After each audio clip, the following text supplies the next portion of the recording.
In every corner of our planet, beneath layers of sand, stone, and forgotten time, lie discoveries that simply should not exist. Artifacts carved with impossible precision. Structures aligned with the stars, long before astronomy was even born. Objects whose origins challenge everything we think we know about human history.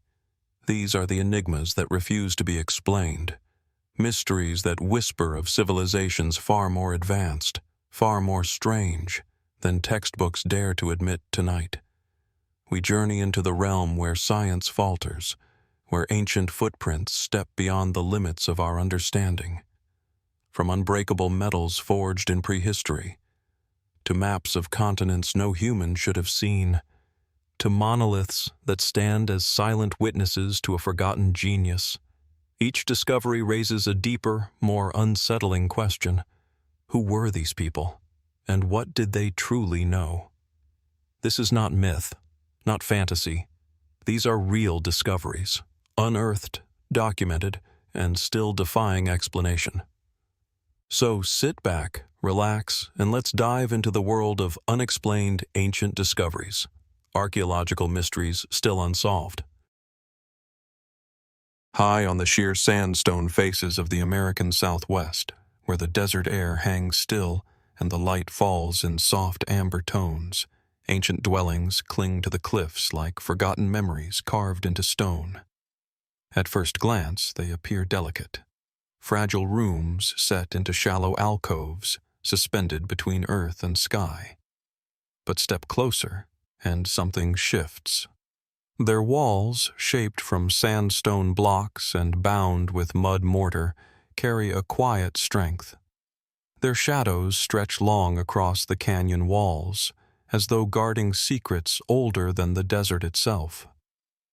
These are the cliff dwellings of the ancestral Puebloans, more commonly known as the Anasazi, a civilization whose presence here remains one of the great archaeological enigmas of North America. From Colorado's Mesa Verde to Arizona's Canyon de Chelly and New Mexico's Chaco Canyon, their architecture rises from places most would never think to build. At heights that demand perilous climbs and narrow ledges, entire communities were constructed with extraordinary precision. Room blocks, storage chambers, ceremonial kivas, each arranged with a sense of intention, symmetry, and skill. The cliff alcoves offered natural protection from the elements, yes, but even that simple explanation doesn't answer the deeper questions. Why here? Why so high, so hidden, and so difficult to reach? Archaeologists propose practical reasons: defense from enemies, shelter from harsh conditions, perhaps even seasonal habitation. Fragments of pottery, woven baskets, and tools reveal a people deeply connected to their environment. Farmers who coaxed life from arid soil, astronomers who tracked the cycles of the sun and moon with remarkable accuracy, craftsmen whose work still holds a quiet beauty. Yet, for all we know, a greater mystery lingers in the silence of these abandoned homes. Around the late 13th century, something changed. Entire settlements were emptied. Great houses, ceremonial sites, and cliff dwellings, places that had been occupied for centuries, were suddenly left behind. What could drive a civilization so deeply rooted in its land to walk away from its homes? Environmental stress, prolonged drought, social strain, conflict? All have been considered, and none fully explain the scale or speed of the departure. And then there are the patterns, etched into architecture, pottery, and even the landscape. Spirals carved into rock faces, aligned doorways that capture solstices with uncanny accuracy, entire structures oriented to the cardinal directions. Coincidence?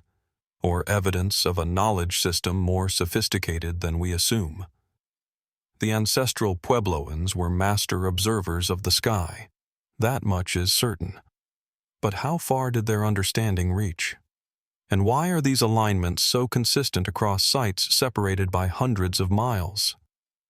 Some scholars suggest the network between these communities was far greater than previously imagined. an interconnected world of trade, pilgrimage, and shared ceremonial tradition. Roads carved straight through rugged terrain, sometimes leading not to settlements, but to empty spaces, or sacred landscapes marked only by subtle clues. Others point to unusual findings, reports of turquoise moving across vast distances, or stories preserved in oral traditions that speak of migrations, celestial beings, or great upheavals. None of these ideas are dismissed outright. None are proven. They simply linger, quietly, at the edges of the archaeological record. Beyond the accepted explanations, more speculative theories have emerged. Some propose that the cliff dwellings were not merely homes, but protective sanctuaries against forces, natural or otherwise, that threatened the people below. Others wonder whether their astronomical precision implies a deeper cosmological purpose, turning entire communities into living calendars aligned with the heavens. A few even whisper of influences from distant cultures, lost knowledge, or events so profound they left no clear trace except an empty canyon. While mainstream archaeology rests on evidence, on the remnants of tools, the patterns of agriculture, the layers of soil, these unexplored theories persist because the dwellings themselves feel intentional, purposeful, designed with a logic not yet fully understood. Standing in the cool shade of an alcove, the world below seems distant, almost muted. The wind moves through the stones in a quiet rhythm, carrying with it the faint echoes of voices long gone. You can almost imagine families gathered around fire pits, the scent of cornmeal rising, the low murmur of evening conversations. What happened to them? Where did their footsteps lead? And why does the desert guard their story so tightly? The Anasazi cliff dwellings remain, silent, enduring, enigmatic. Their walls hold no written inscriptions. Their rooms offer no final answers. But in their stillness, they invite a deeper question. What truths about this lost world remain hidden, waiting for us to discover them, or waiting for us to understand what we've already found? And as we move from the sunlit cliffs of the American Southwest to the distant peaks of the Himalayas, the focus of our exploration shifts from abandoned architecture to a far smaller, yet equally puzzling artifact, one that has stirred curiosity far beyond its modest size.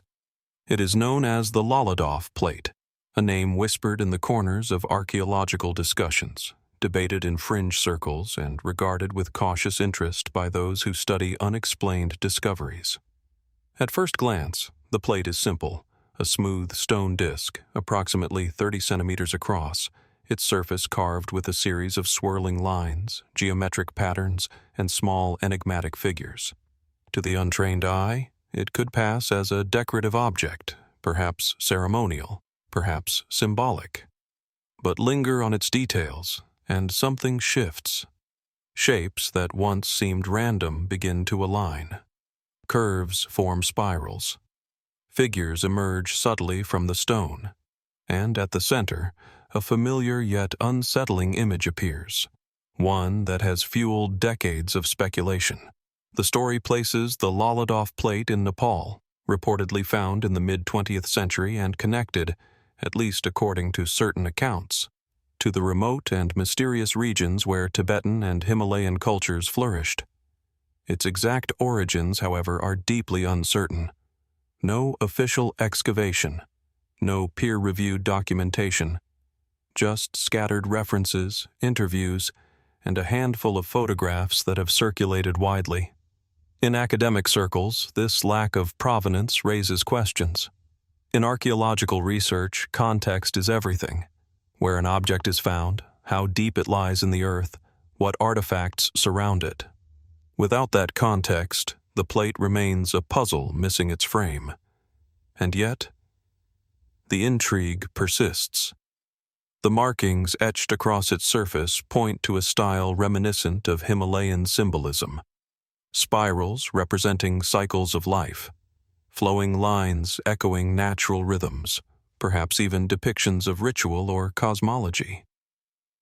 Such motifs appear throughout the region's ancient art, often tied to spiritual belief, meditation, or the mapping of unseen realms. But the Lolladoff Plate introduces elements that feel different, out of place, unusual even within that cultural vocabulary. One particular figure, often highlighted in discussions, resembles a small humanoid shape with an enlarged head, an image that some claim looks oddly similar to modern interpretations of an extraterrestrial being. Is this resemblance meaningful, intentional, or simply a case of modern observers projecting familiar ideas onto an ambiguous carving? The question remains open, quietly unsettled. Many researchers urge caution. They point out that stylized figures with round heads are common across diverse ancient cultures. The exaggerated proportions could represent spirit beings, mythological creatures, or symbolic guides used in ritual storytelling. To jump from ancient symbolism to extraterrestrial imagery would be speculative, possible yes, but far from confirmed.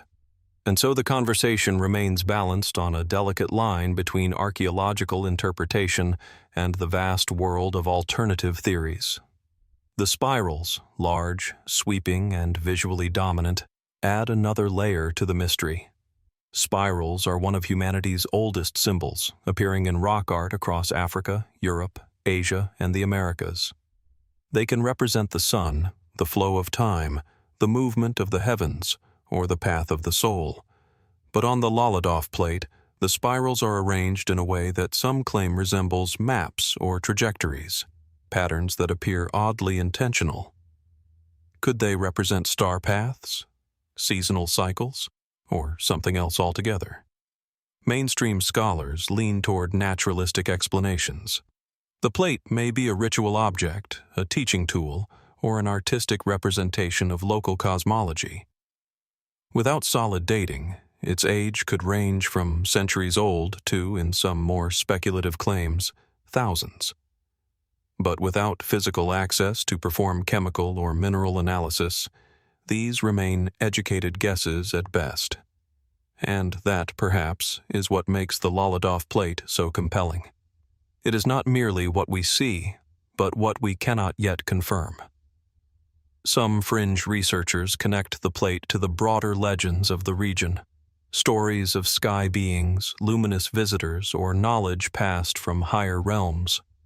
These narratives, deeply embedded in Himalayan mythologies, speak of travelers who descended from above, imparted wisdom, and left behind cryptic symbols. Are these stories purely metaphorical? Ancient attempts to describe natural phenomena? Or echoes of encounters lost to time?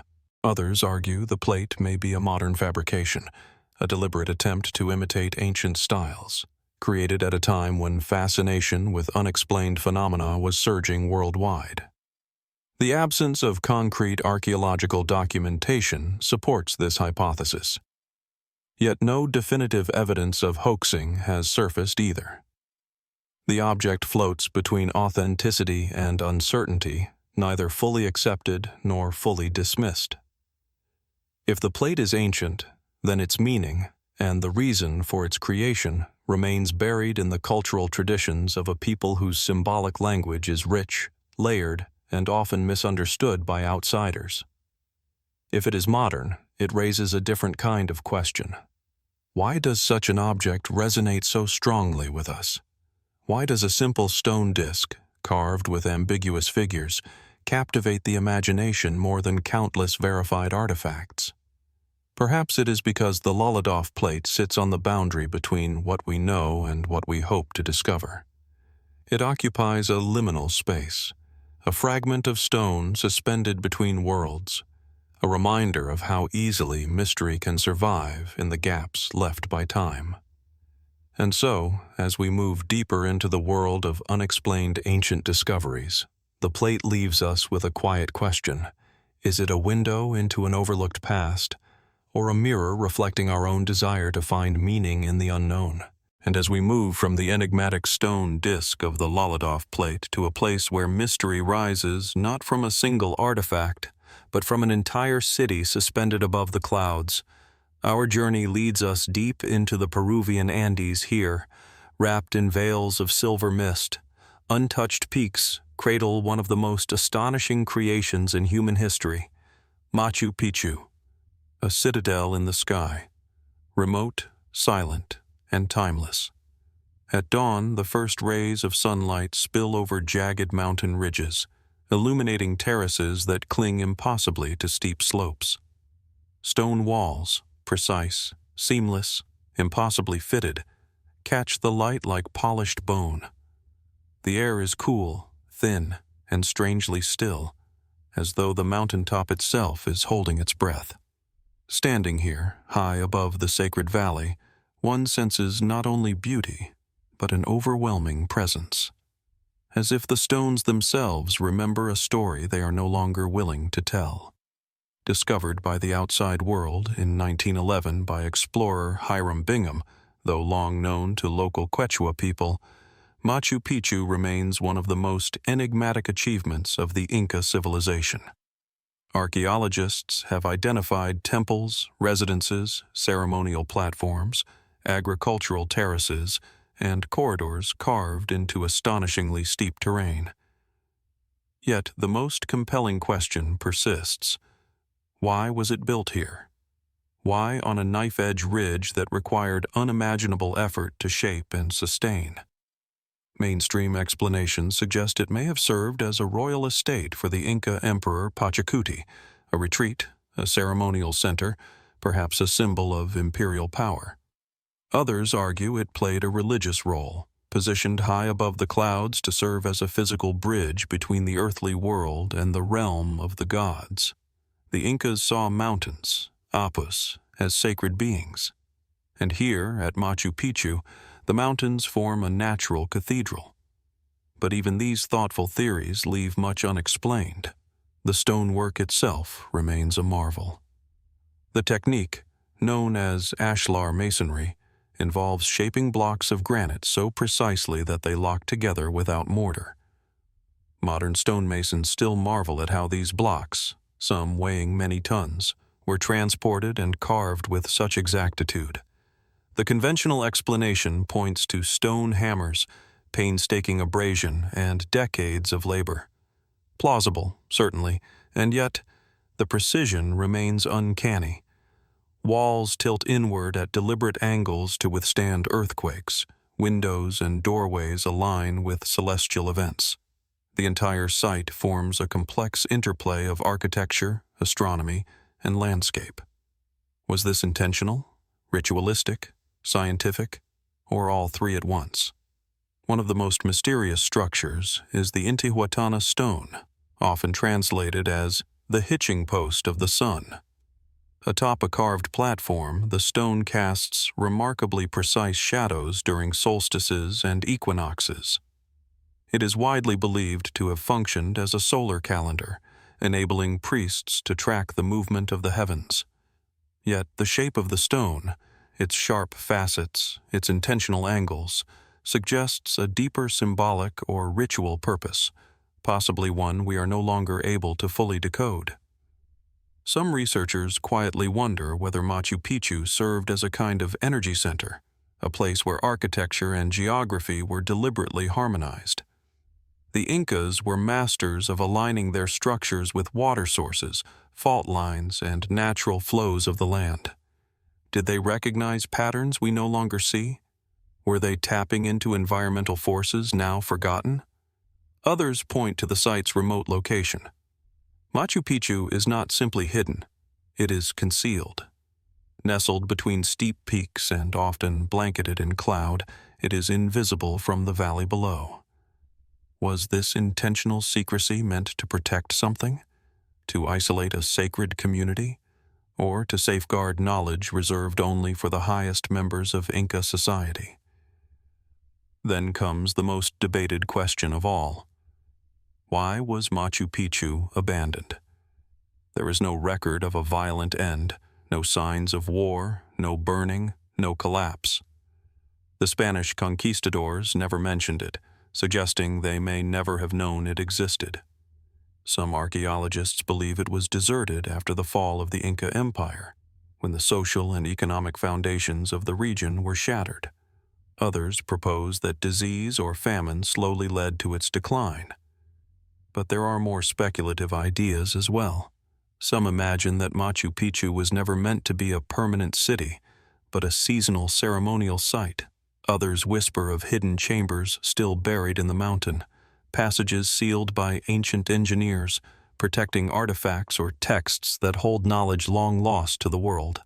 Throughout the site, one finds water channels carved with astonishing sophistication, some still functioning after centuries. Terraces engineered to prevent erosion and support agriculture. Stone staircases that spiral gracefully through the complex. Everything reflects a profound understanding of both nature and engineering. And yet, for all this mastery, there is no written Inca record explaining the city's purpose. The Incas relied on oral tradition and the quipu, a system of knotted cords whose deeper meanings remain only partially decoded.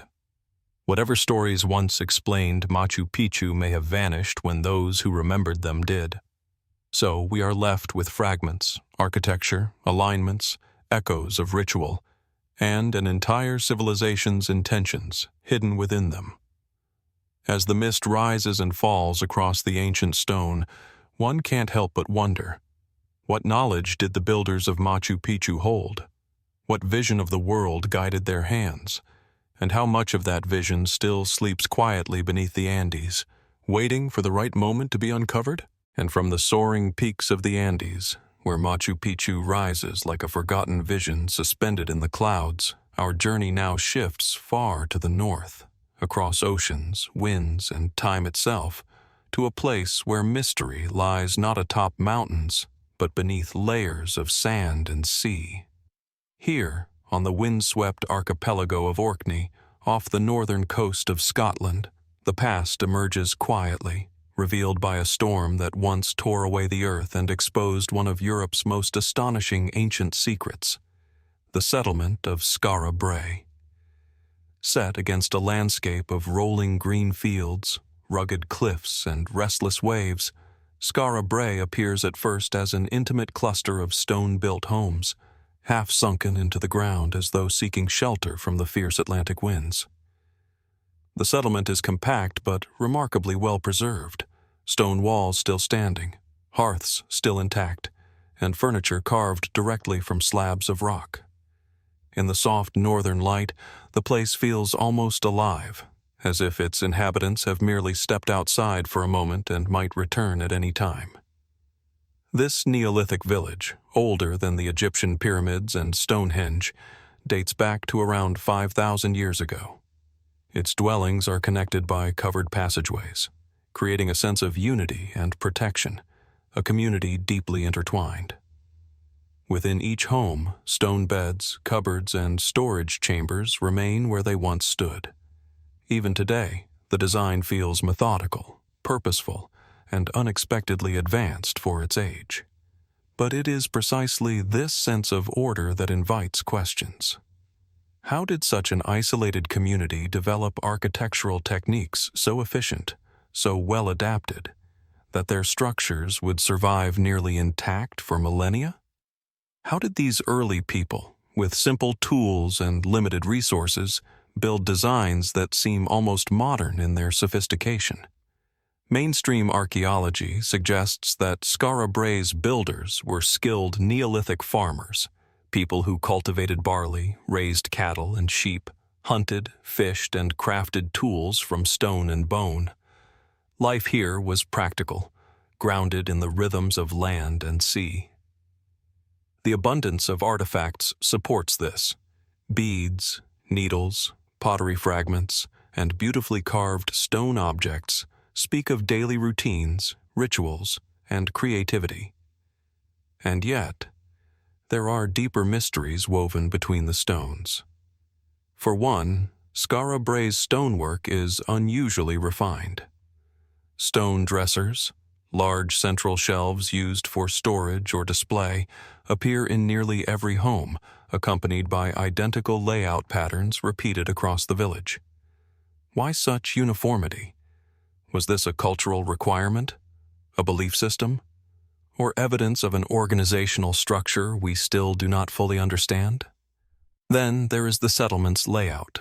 Semi-subterranean dwellings dug into middens, mounds of refuse and organic material, which provided insulation against the harsh climate. This technique suggests an advanced understanding of environmental engineering. The villagers did not simply endure their environment, they adapted to it with ingenuity far beyond what is often assumed of Neolithic communities. But even more puzzling is Skara Brae's sudden abandonment. Around 2500 BCE, the settlement was deserted. No signs of war, no fire damage, no trauma, just quiet departure. What could have caused the people of Skara Brae, who had lived here for centuries, to leave everything behind? One popular explanation suggests climate change, shifting weather patterns, colder temperatures, rising sea levels. The shoreline has indeed advanced, and parts of the settlement have already fallen into the sea. Perhaps life simply became unsustainable. Others argue that a violent storm prompted the villagers to flee, though no definitive evidence confirms this. Yet the site carries subtler questions as well, questions rooted in the objects the villagers left behind. Among the most intriguing artifacts are carved stone balls, spherical objects, often adorned with knobs or intricate patterns. Over 500 similar objects have been found across Scotland, and their purpose remains entirely unknown. Weapons? Ritual items? Symbols of status or power? Tools for games? None of these theories have been proven. And at Skara Brae, their presence suggests meanings now lost to time. The absence of defensive structures raises additional curiosity. In a world where competing tribes and territorial clashes were common, why is there no evidence of fortifications? Were these people unusually peaceful? Or were they isolated enough that danger rarely reached their shores? Some fringe theories, though treated cautiously, explore the idea that Skara Brae might have been part of a larger network of Neolithic settlements across Orkney, connected by ritual, trade, or shared astronomical knowledge. The region is dense with standing stones, passage tombs, ceremonial circles, and alignments that track solstices with stunning precision. Sites such as the Ring of Brodgar, the Stones of Stennis, and Machu point to a culture with sophisticated cosmological understanding. Could Skara Brae have played a role in this greater ceremonial landscape?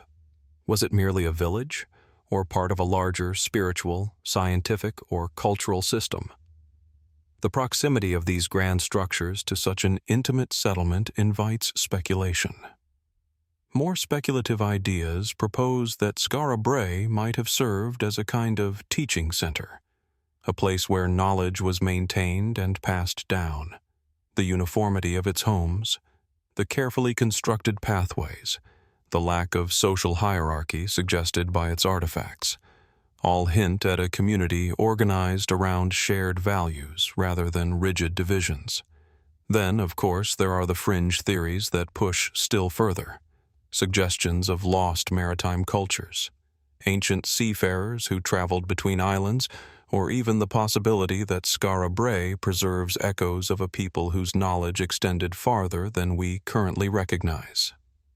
These ideas remain unproven, resting at the edges of archaeological thought, but they persist because Skara Brae holds a sense of deliberate design, an impression that its builders understood more than their tools alone can explain, and through it all stands the undeniable fact that Skara Brae disappeared without leaving behind a clear explanation.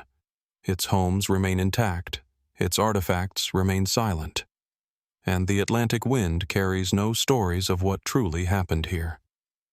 As you stand among the stone dwellings, listening to the surf and feeling the ancient earth beneath your feet, a quiet question lingers. What knowledge did this small, resilient community possess? And what secrets of their world still lie hidden beneath the shifting sands and rising seas of Orkney? From the windswept northern shores of Orkney, where Skara Brae rests quietly beneath the Atlantic sky, our journey now leads us to the sun-drenched deserts of Egypt, to a place where the sands conceal one of the most enigmatic monuments of the ancient world, the Osireion of Abydos. Hidden behind the towering facade of the more familiar temple of Seti I, this structure emerges like a shadow of a shadow, submerged in history, yet quietly defying our understanding. Approaching the site, one is struck by the sheer scale and strangeness of the architecture. The Osireion is not a typical temple. Instead of soaring walls adorned with hieroglyphs and reliefs, the building lies mostly below ground level, descending into a subterranean hall framed by massive stone pillars. The floor is sunken, forming a rectangular basin that stretches nearly 70 meters in length.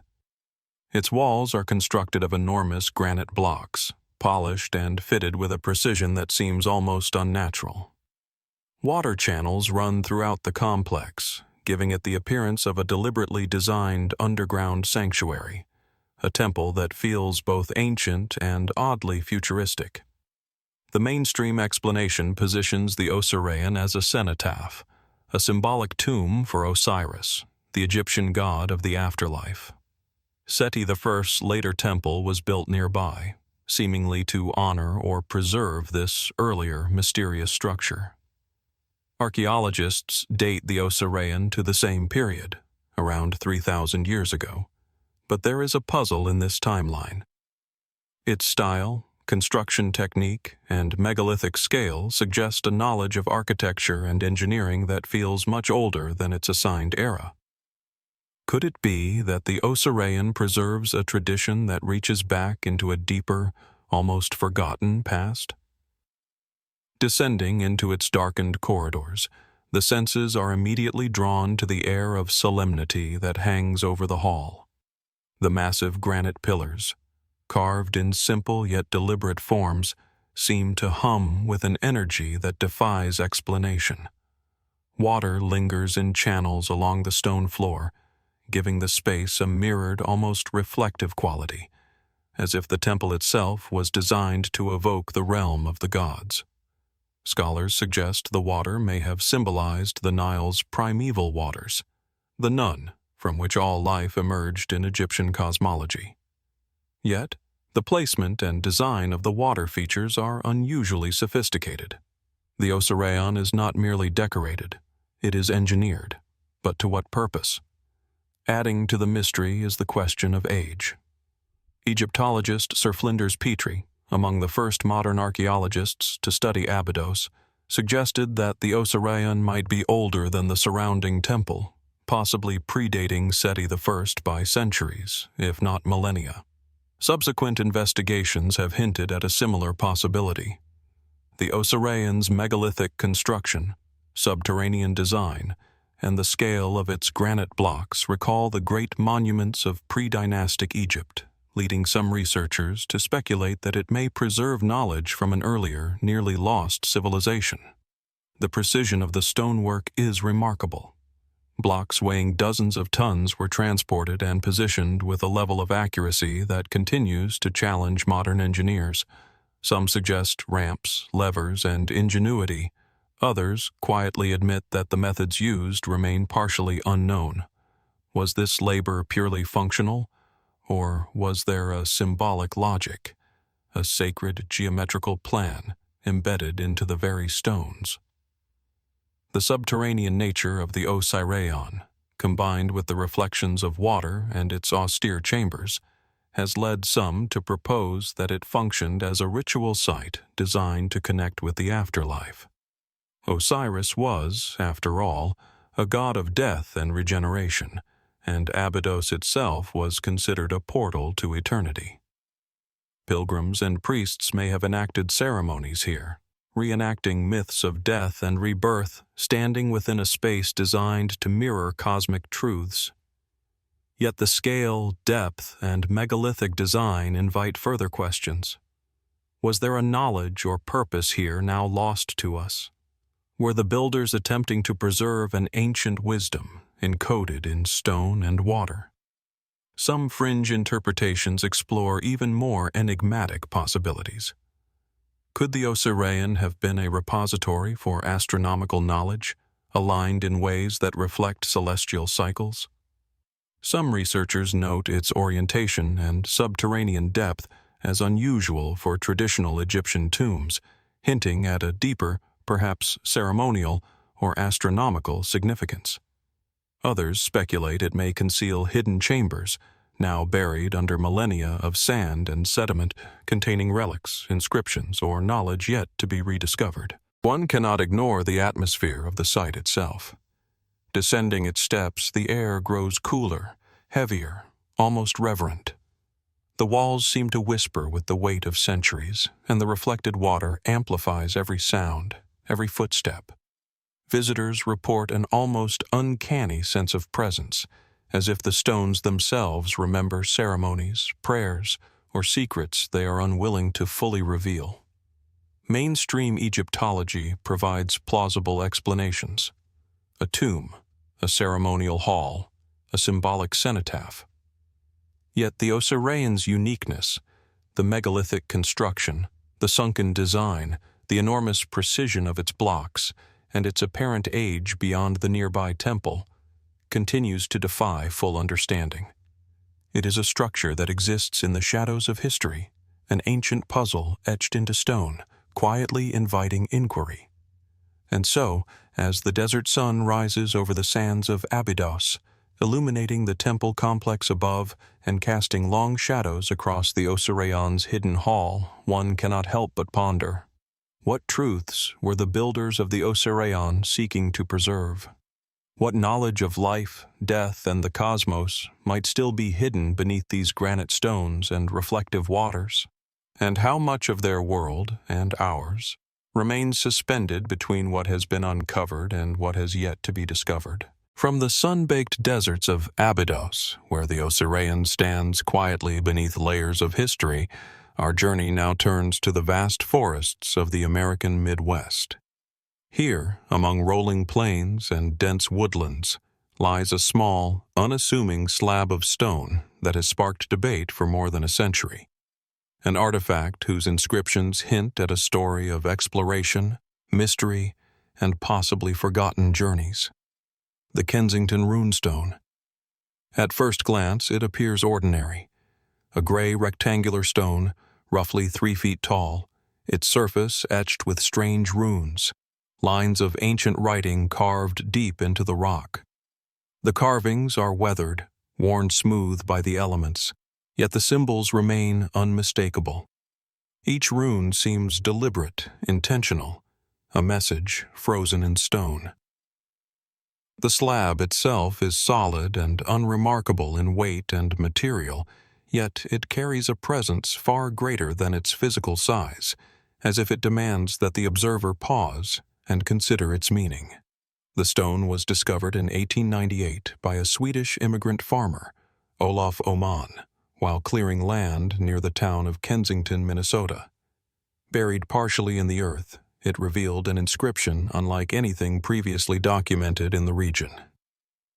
The runes tell a story, in old Scandinavian script, of a group of explorers from the Vinland area traveling far to the west, reporting encounters with indigenous peoples, harsh winters, and the trials of crossing the unknown lands.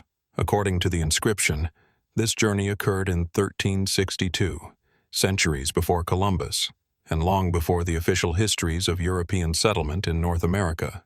Mainstream historians and linguists have met the Kensington Runestone with skepticism. The language, rune forms, and spelling patterns have been analyzed and debated endlessly. Some argue the script contains linguistic features inconsistent with 14th century Swedish, suggesting a more modern origin. Others note peculiarities in phrasing, grammar, and spelling that might reflect regional or temporal variations previously undocumented. The result is a puzzle that refuses a definitive answer. Yet the stone's discovery is not without context. Scandinavians did indeed explore and settle parts of the North Atlantic long before Columbus, as evidenced by sites in Greenland and Newfoundland.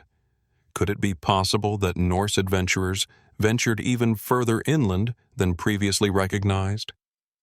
The possibility ignites curiosity, because the runestone story, if genuine, challenges our understanding of early exploration, geography, and the spread of human cultures. Further intrigue arises when examining the stone itself.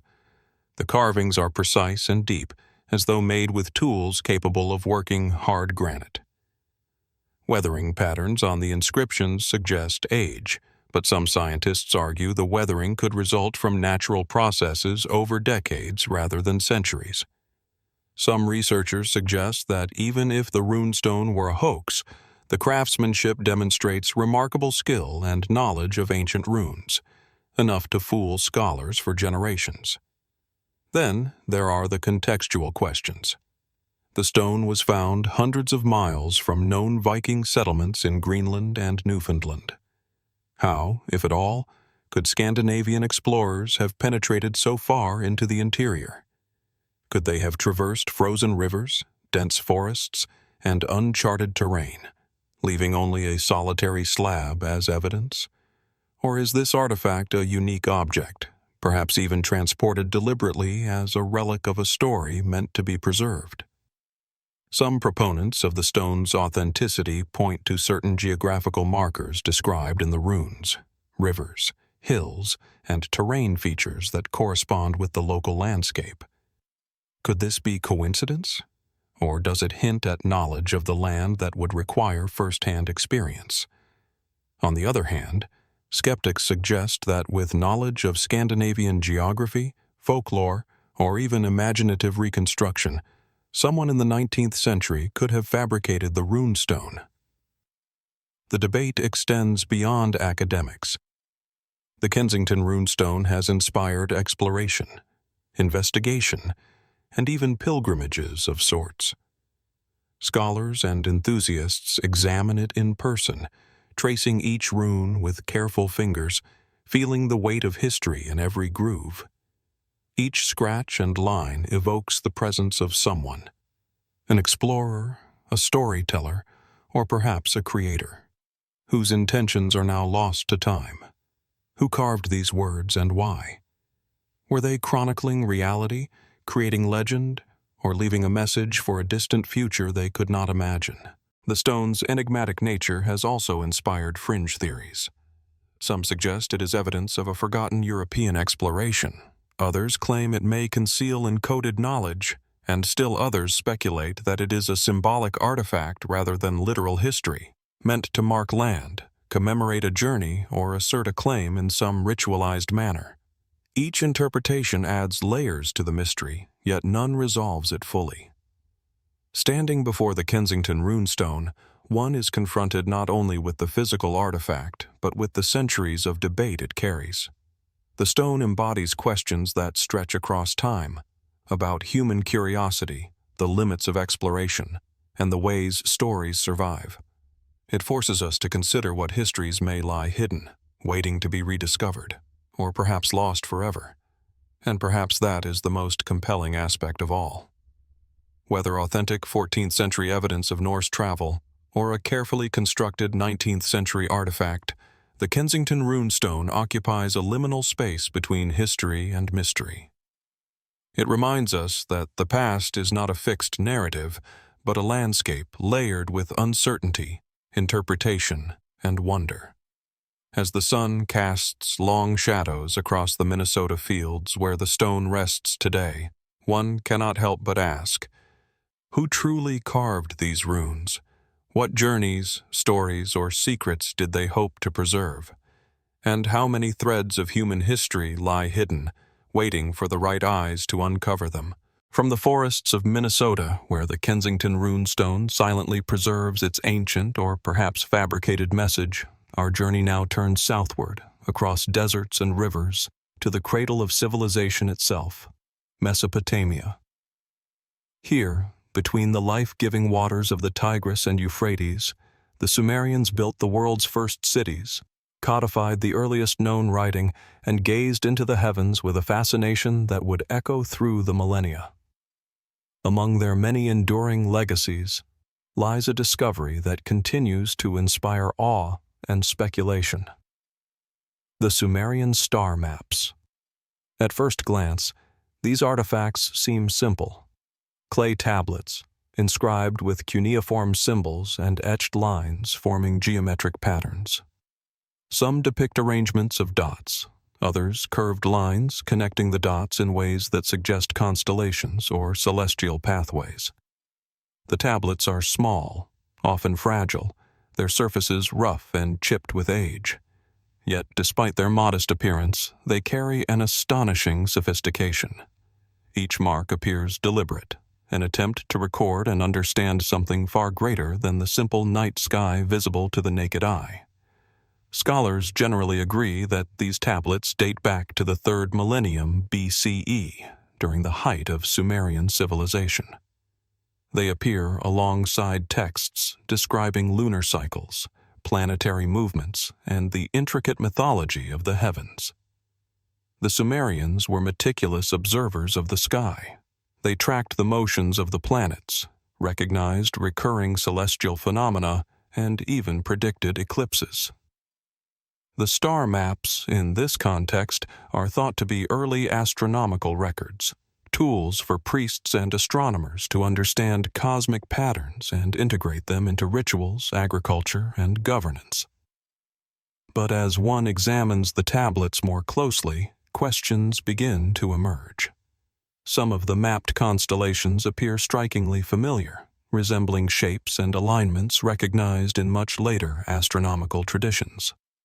Others, however, depict arrangements of stars that do not correspond to known constellations at any point in recorded history. Could these tablets be drawing on knowledge we no longer possess? Were the Sumerians recording phenomena that modern astronomy has yet to fully explain? Certain tablets include enigmatic symbols that remain largely undeciphered.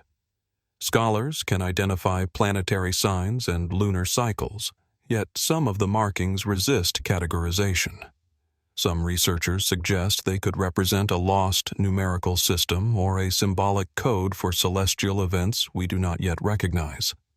Others propose that these marks may not be purely observational but convey cosmological or metaphysical concepts, embedding layers of meaning accessible only to the initiated. The precision of the maps is another element that continues to provoke curiosity. Alignments on some tablets suggest not only careful observation, but an understanding of orbital mechanics remarkably advanced for the time. Were the Sumerians capable of charting celestial distances with such accuracy? Or is it possible that they were recording what they saw with remarkable intuition, without modern tools, relying solely on decades of careful observation? The Sumerian star maps also raise intriguing questions about the purpose of knowledge in this ancient culture. Were these maps purely practical, guiding farmers and rulers in scheduling rituals and predicting floods? Or did they serve a more profound purpose, connecting human beings to the cosmos, attempting to bridge the earthly and the divine? Some researchers have suggested that the Sumerians may have conceived of the stars as a form of divine language, each constellation and planetary alignment, a message from forces beyond human comprehension. Fringe theories have added further layers of intrigue. Some suggest that certain constellations depicted on the tablets correspond to stars that had not been visible in the Sumerians' time, implying astronomical knowledge from a period far earlier than 3000 BC. The others speculate that the Sumerians may have possessed records of celestial events, comets, supernovae, or planetary alignments, long before other civilizations observed them. Could these tablets represent an inherited knowledge, passed down through generations, or even originating from a source now lost to history? The more one studies the star maps, the more the boundary between observation and mystery blurs. The Sumerians, after all, were not only astronomers. They were architects, mathematicians, and myth-makers. Their cities aligned with celestial bodies, Their temples mirrored the heavens, and their stories imbued stars with personality, purpose, and power. These maps, then, may be more than records. They may be a reflection of a worldview, a window into how a civilization sought to understand its place in the cosmos. Modern researchers continue to explore these tablets with new technologies, high-resolution imaging, 3D modeling, and computational reconstruction. Each new method reveals details that were previously invisible: the precise alignment of dots, subtle scratches, and faded annotations. And yet, despite these advances, the ultimate meaning of the Sumerian star maps remains elusive. Their creators have left no explanatory text, no Rosetta Stone for interpretation. We are left to wonder, interpret, and imagine. As we trace the faint lines across the clay, one cannot help but feel a connection across time, a sense that these small, unassuming artifacts carry the weight of human curiosity itself. The Sumerians looked to the night sky with awe and precision, recording the movements of stars and planets, attempting to make sense of the vast, unknowable universe. And though thousands of years have passed, their observations still speak silently to the inquisitive mind. In the end, the mystery of the Sumerian star maps is not merely in their content, but in what they represent. The earliest glimpses of a civilization reaching beyond its own world, attempting to chart the heavens, to impose understanding on chaos, and to leave a record for those who would follow. And so, as the Mesopotamian sun sets over the flat plains and ancient riverbeds, one question lingers. What knowledge did the Sumerians possess about the cosmos, and how much of their understanding has been lost to the sands of time? Could the stars they mapped still hold secrets that await rediscovery? From the star-studded skies of ancient Mesopotamia, where the Sumerians recorded the movements of planets and constellations with astonishing precision, our journey now moves eastward, across seas and centuries, to the islands of Japan. Here, nestled among rolling hills, burial mounds, and fertile plains, lies the legacy of a people whose artistry, ritual, and symbolic vision continue to intrigue and puzzle modern observers. The Haniwa Culture. At first glance, the Haniwa appear deceptively simple. Cylindrical clay figures, often hollow, arranged with careful precision around burial mounds known as kofun. Their surfaces etched with geometric patterns or sculpted into human, animal, and object forms.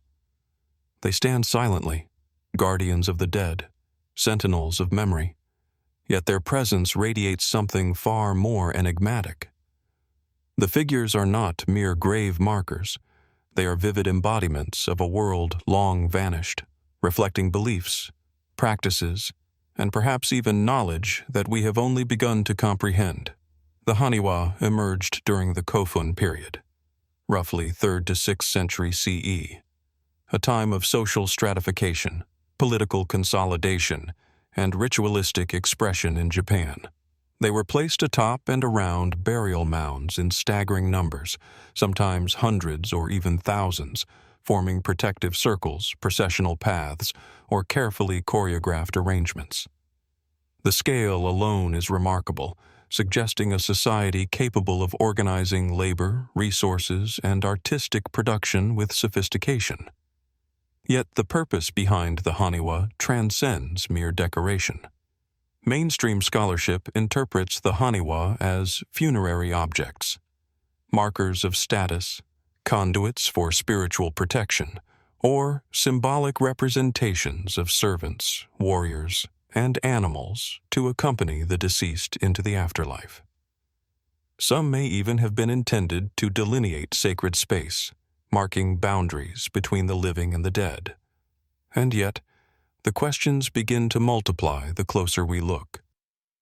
The human figures, often depicted with weapons, ceremonial garments, or ritual implements, raise questions about their intended function.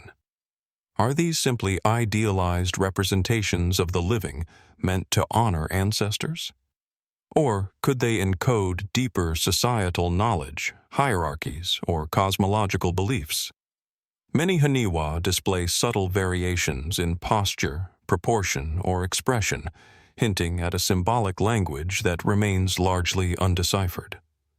Why such careful differentiation? Was each figure unique, serving a specific role in a ritual narrative now lost to time?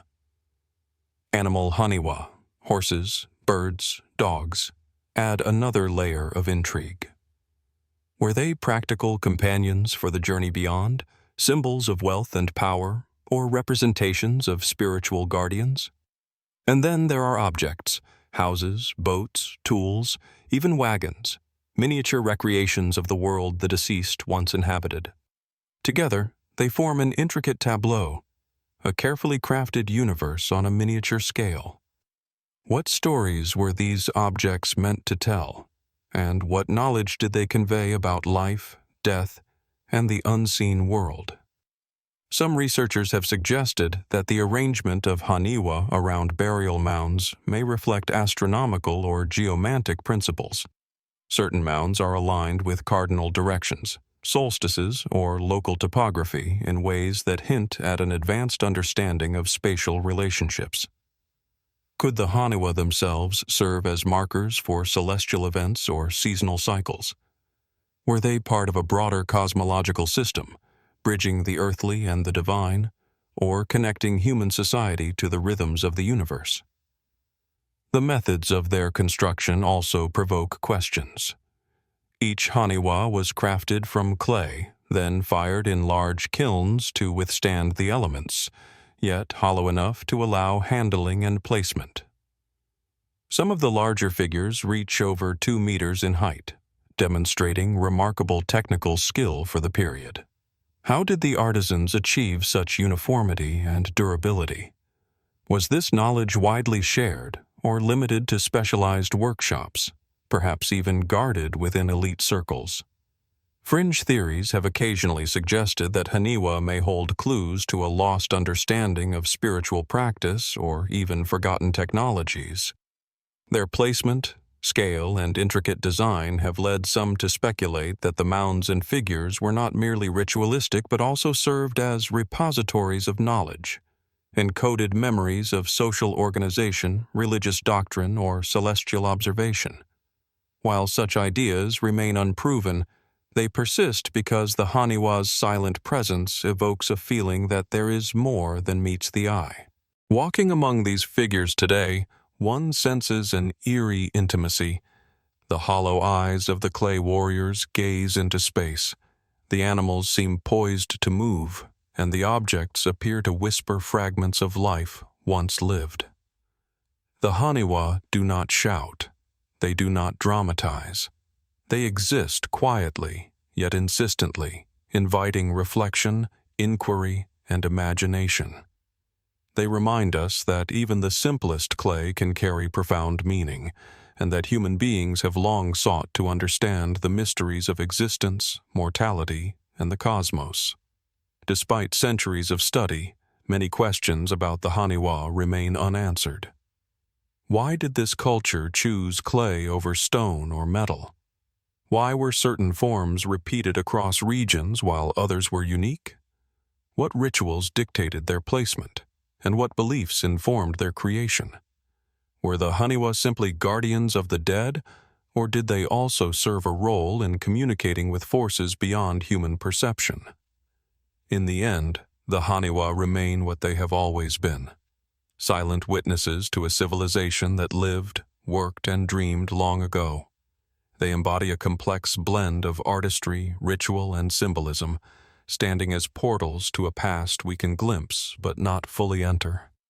As the sun sets over the rolling plains of ancient Japan, casting long shadows across the burial mounds, one cannot help but wonder, what secrets did the Haniwa carry for the living and the dead?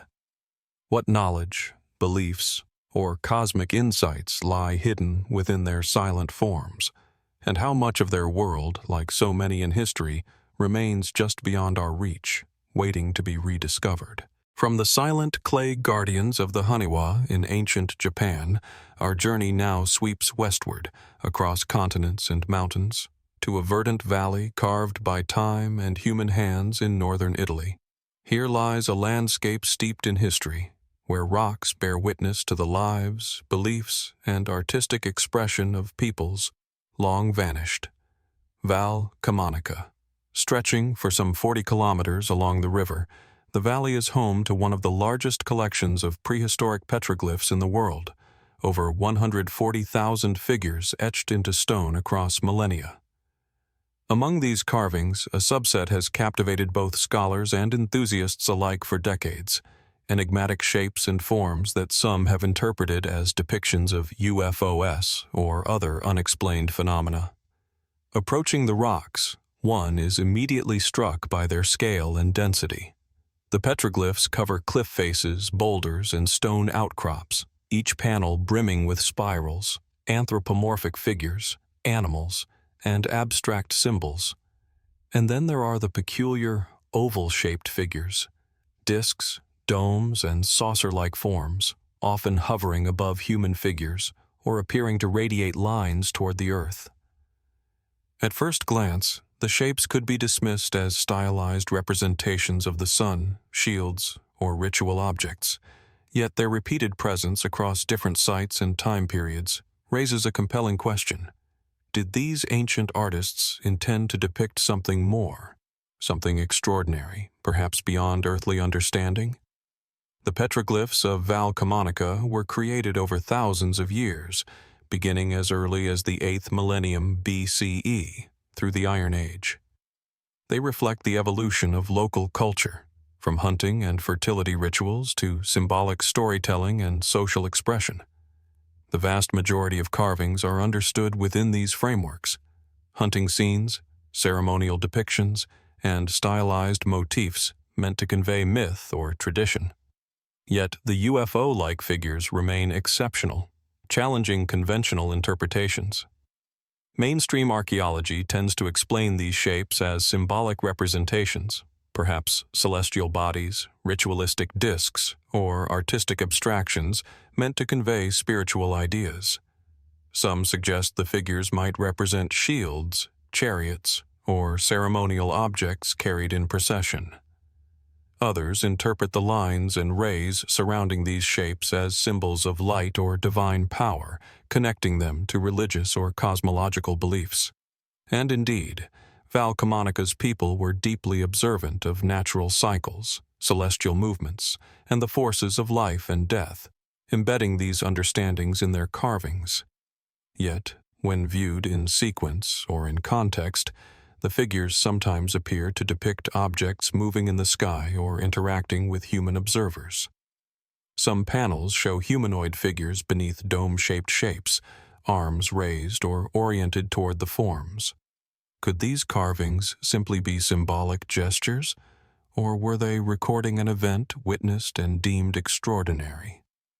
Could these images reflect early attempts to interpret phenomena beyond the ordinary, perhaps experiences that defied explanation for the people who carved them?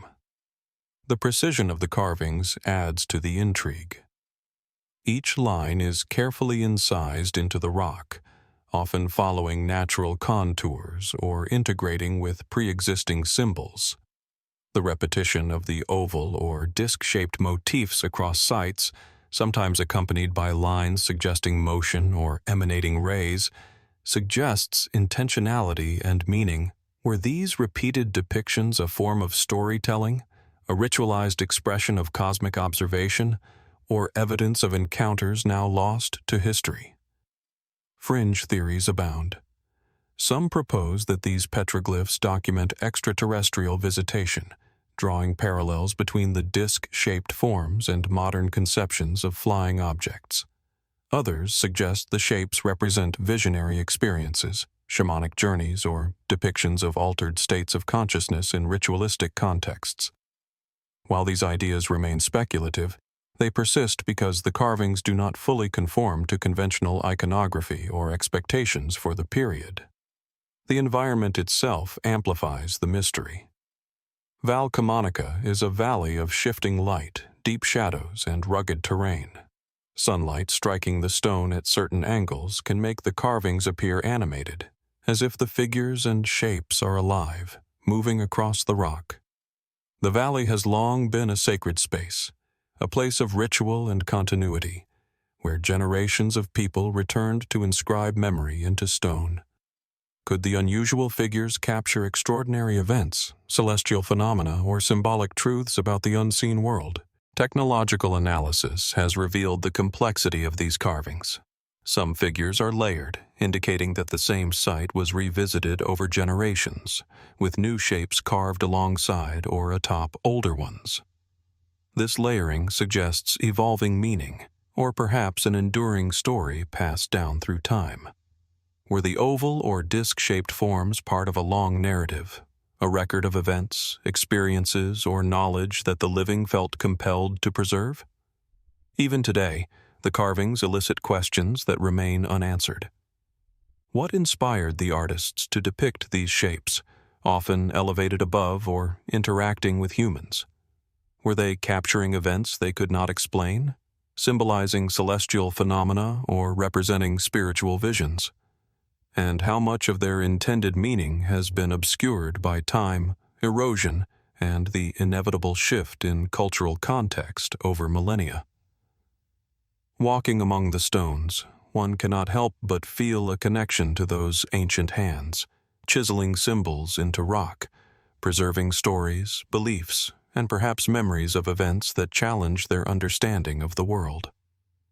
The carvings remain silent, yet insistently present, inviting the observer to reflect, question, and imagine. In the end, the UFO petroglyphs of Val Camonica remind us that history is rarely complete or linear. Even the most meticulous study cannot fully bridge the gap between past and present. The valley holds the traces of human observation, interpretation, and imagination, and yet some mysteries endure. As the morning mist rises over the rocky slopes, casting long shadows across the carved surfaces, one is left with a question that lingers in the mind. What inspired these shapes? Were they records of extraordinary phenomena, ritualistic symbols, or glimpses of a reality now beyond our understanding? And what other stories lie hidden in the valley, waiting for someone patient enough to read between the lines? From the wind-carved rocks of Val Camonica, where enigmatic figures gaze from stone and time itself seems etched into the cliffs, our journey now turns far east, across deserts, mountains, and the vast expanse of Asia, to a remote corner of the Himalayas. Here, in the desolate altitudes of the Bayan-Har Mountains, an artifact emerges from the shadows of history that has perplexed scholars, explorers, and enthusiasts alike: the Dropa Stones. These objects are unlike anything typically encountered in archaeological study. At first glance, they are simple discs of stone, roughly 12 inches in diameter, with a hole at the center, reminiscent of primitive records or spools.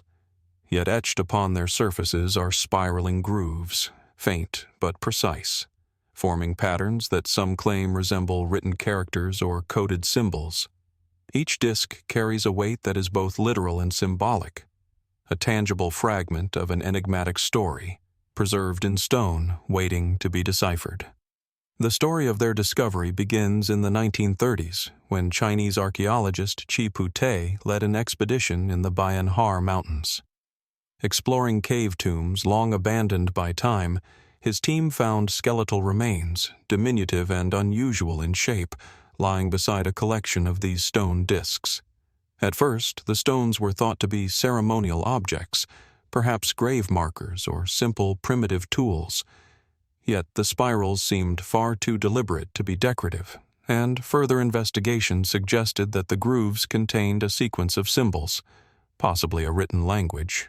Mainstream archaeology remains cautious, noting that many aspects of the Dropa Stones' story are poorly documented and mired in controversy. Skeptics point to the lack of physical evidence in institutional collections and the absence of contemporaneous reports outside limited accounts.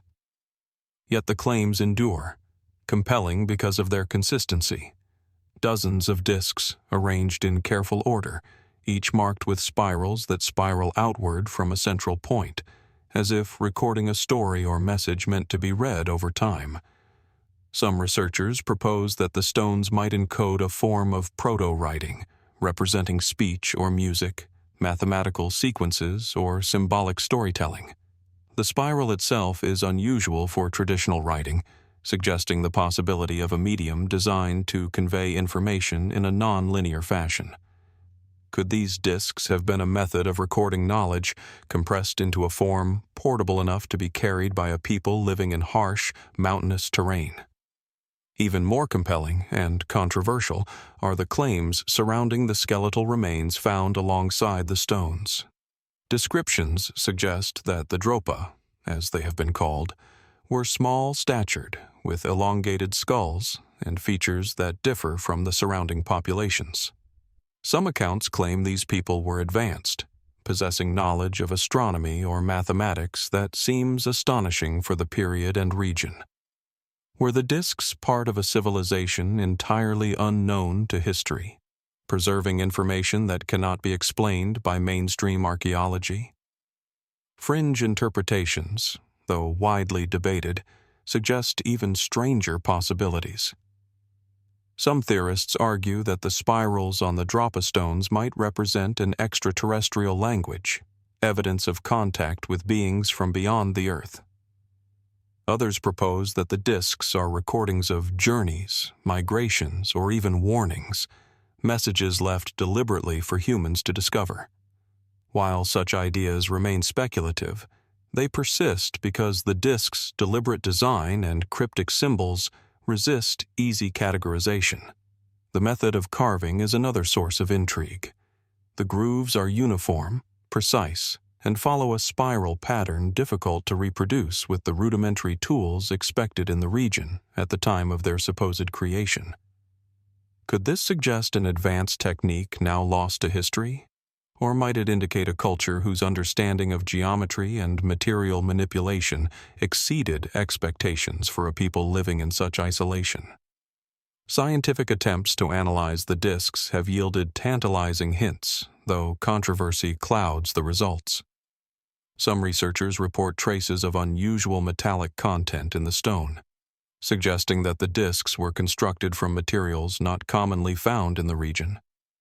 Others argue that the marks are natural striations, the product of geological processes over millennia. Yet the precision, repetition, and consistency of the spirals argue for human rather than natural origin. Walking through the caves where the Dropa stones were said to be found, one imagines a world shrouded in mist and mystery, where a small people carved knowledge into stone, leaving behind objects that defy easy explanation. Were the discs a form of communication, a ritual object, or a record of events witnessed in a time before written history? Were the Dropa people themselves remarkable in ways we cannot fully grasp, or are the stones echoes of stories we have yet to interpret? The allure of the Dropa stones lies in their silence. They do not speak. They do not reveal their origins or intentions. Yet their presence compels inquiry, reflection, and imagination. Each spiral seems to draw the observer inward, as though inviting us to trace the path and consider the story embedded within the stone. They remind us that history is often more intricate, more mysterious, than the fragments we can confidently verify. In the end, the Dropa stones occupy a liminal space between archaeology, legend, and speculation. They challenge assumptions about what is possible, who may have inhabited the earth, and what knowledge may have been recorded and lost over time. And as the wind sweeps through the desolate caves of the Bayan Har Mountains, stirring dust and echoes, one question lingers. Who carved these spirals, and for what purpose? What knowledge, history, or warning might they preserve? And how many stories remain hidden in the silent stone, waiting for eyes patient and curious enough to discover them? From the high, windswept caves of the Bayan Har Mountains, where the Dropa stones lie silent, enigmatic, and inscrutable, Our journey now travels across continents and oceans to the vast Altiplano of South America.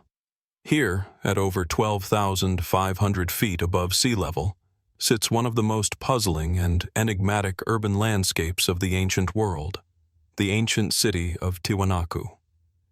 Its stone structures rise from the stark, sun-scorched plains of western Bolivia, a testament to a civilization whose scale, sophistication, and mysteries continue to captivate archaeologists, historians, and adventurers alike. Approaching Tiwanaku, the eye is immediately drawn to its monumental structures, massive stone gateways, intricately carved monoliths, and vast ceremonial platforms that seem to defy expectations for a society dating back over a millennium.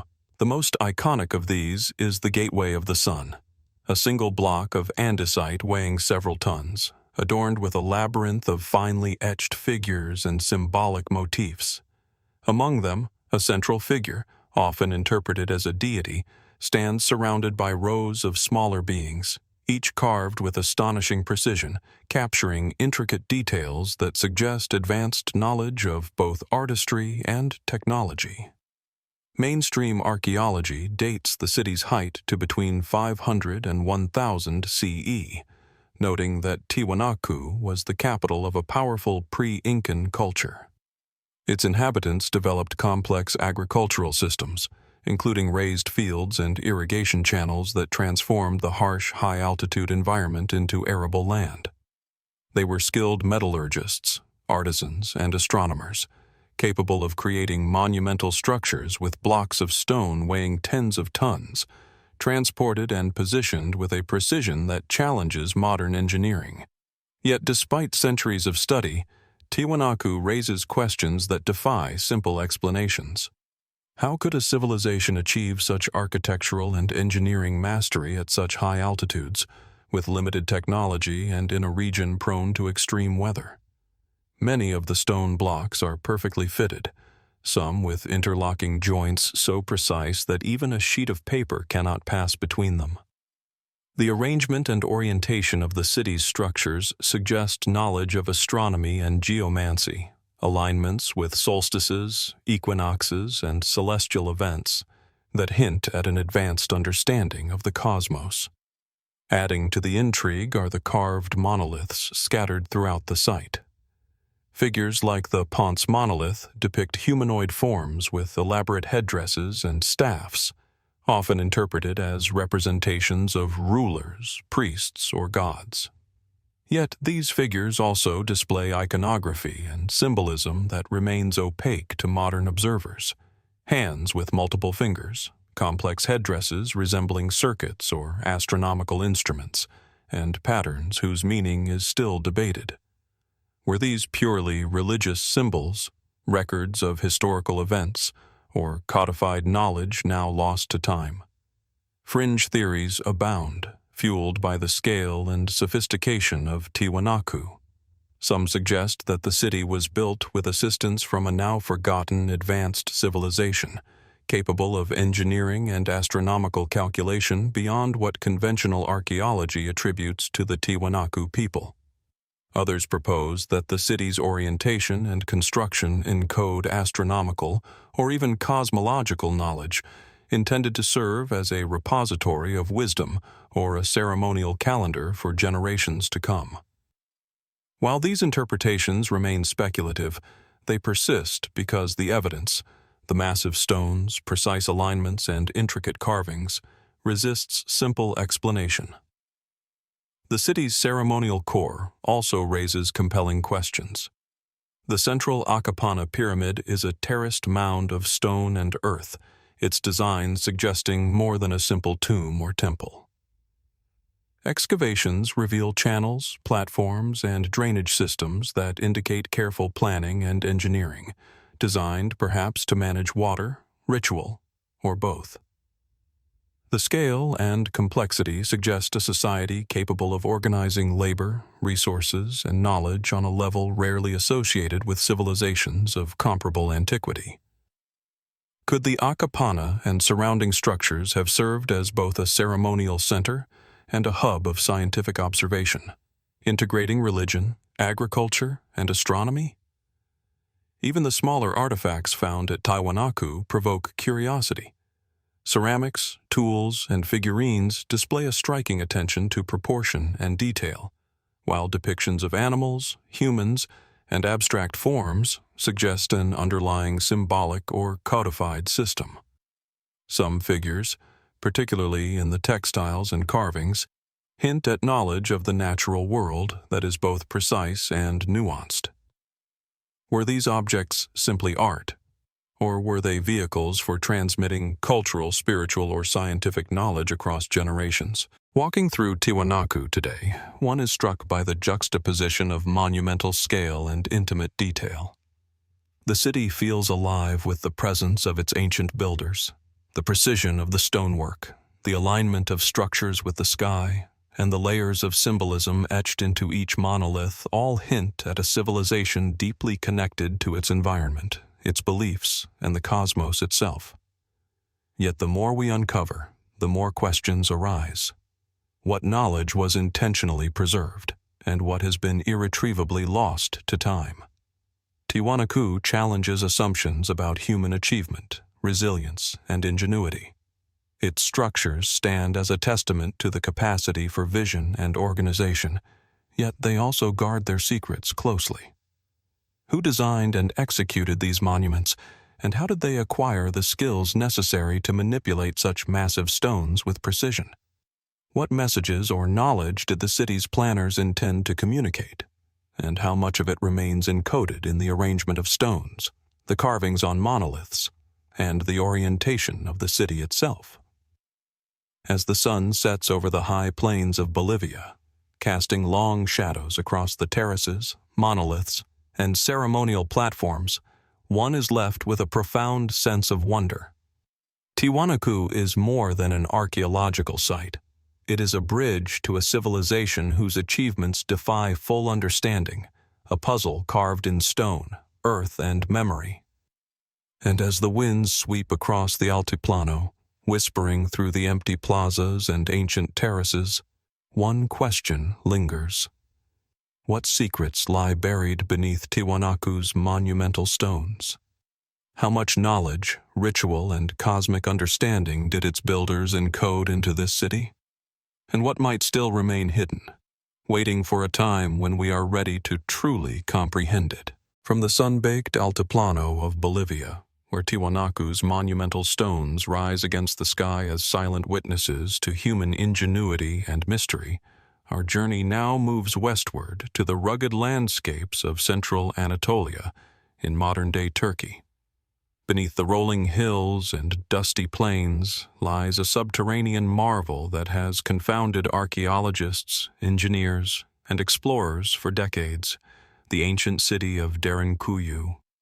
Hidden underground, this sprawling complex plunges deep into the earth, revealing a world of tunnels, chambers, and passageways that speak of a civilization both ingenious and secretive. At first glance, Derinkuyu appears almost unreal. Its entrance is unassuming, a simple doorway set into the soft volcanic rock of the Cappadocian Plateau. But as one descends into the cool, shadowed corridors, the scale becomes apparent. Narrow tunnels open onto vast chambers, some large enough to house hundreds of people. Stairways wind into darkness. Ventilation shafts carry fresh air deep into the subterranean labyrinth. Estimates suggest that the complex could have sheltered as many as 20,000 inhabitants, complete with living quarters, storage rooms, kitchens, wine and oil presses, chapels, and even schools. Mainstream archaeology traces Derinkuyu to at least the Byzantine period, around the 7th century CE, with expansions over centuries by successive civilizations inhabiting the region. Most agree that the underground city served as a refuge from invading forces, offering protection from war, raids, or natural disasters. Its design demonstrates a remarkable understanding of architecture and engineering. Rolling stone doors that could seal entire corridors, intricate ventilation systems that circulate fresh air, and wells dug deep enough to supply water without exposing occupants to danger. Yet, the more one explores Derinkuyu, the more mysteries emerge.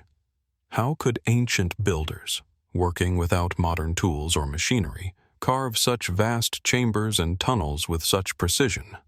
The stone is volcanic tough, soft enough to be excavated, yet creating multi-level networks stretching hundreds of feet underground still demands exceptional planning, organization, and technical skill. Could there have been specialized knowledge passed down through generations, or even forgotten techniques that allowed them to manipulate rock in ways we struggle to replicate today? The layout itself invites intrigue. Tunnels branch and intersect in patterns that suggest not only functionality, but also strategy. Certain corridors could be easily defended or blocked, while hidden passageways connect separate sections, offering escape routes or secret access. How much thought went into this subterranean design? Were the builders anticipating centuries of use, or did they create a city meant to preserve more than mere survival, perhaps knowledge, culture, or ritual practices? Beyond the engineering, the city hints at human complexity and foresight. Storage rooms contain niches large enough for hundreds of tons of food, indicating an understanding of long-term habitation, self-sufficiency, and the logistics required to sustain life underground. Wine and oil presses suggest that even in refuge, the inhabitants sought to maintain the rhythms of daily life, of culture, of community. Did they also imbue these spaces with spiritual or symbolic meaning, transforming shelter into a sacred refuge that nurtured both body and spirit? Fringe interpretations and speculative theories add another layer of fascination. Some researchers suggest that Derinkuyu may have been more than a defensive refuge. It could have been part of a larger network of underground cities stretching across Cappadocia, connected by hidden tunnels and used to conceal knowledge or technology. Others propose that the city's design reflects cosmological principles, aligning rooms and passages with celestial events or natural cycles, preserving the wisdom of generations underground. While these ideas remain speculative, they persist because the scale and complexity of Derinkuyu defy easy explanation. The human element also deepens the mystery. Skeletal remains and artifacts indicate that generations lived, worked, and died beneath the surface, often for extended periods. How did they maintain social order, communication, and daily life in such confined and isolated conditions? Did the city function as a temporary refuge or a permanent underground community? And if permanent, what drove an entire population to devote labor and ingenuity to a subterranean world so vast and meticulously constructed? The very atmosphere of Derinkuyu evokes awe. Descending the narrow staircases, following the twist and turn of the corridors, one can almost feel the pulse of history beneath the earth. Shadows play across carved niches. Air circulates through ancient ventilation shafts. The faint echo of footsteps hints at the lives once lived here. Each chamber, each tunnel, seems deliberately designed to conceal and reveal in turn, to protect and yet to communicate. A testament to human resilience, ingenuity, and perhaps secrecy. Despite centuries of study, Derinkuyu keeps its deepest secrets. Its scale, sophistication, and enigmatic design continue to challenge our understanding of what ancient civilizations could achieve without modern technology. Were its builders motivated purely by survival, or did they also seek to preserve culture, knowledge, or spiritual insight in stone and earth? What inspired the meticulous planning, the engineering precision, and the foresight required to construct a city that could sustain life underground for generations? As sunlight fades over the Cappadocian Plateau, illuminating fairy chimneys and volcanic ridges, the entrance to Derinkuyu remains quiet and unassuming, concealing the labyrinth beneath. Yet the city's presence is palpable, a subterranean testament to human skill, foresight, and mystery. And as one stands at the threshold of the underground world, gazing into the descending darkness, a question lingers, inviting reflection and wonder. What secrets lie hidden in the tunnels and chambers of Derinkuyu? How much knowledge, culture, or insight has been preserved below the earth, and what might still await discovery in the depths where silence has guarded them for centuries?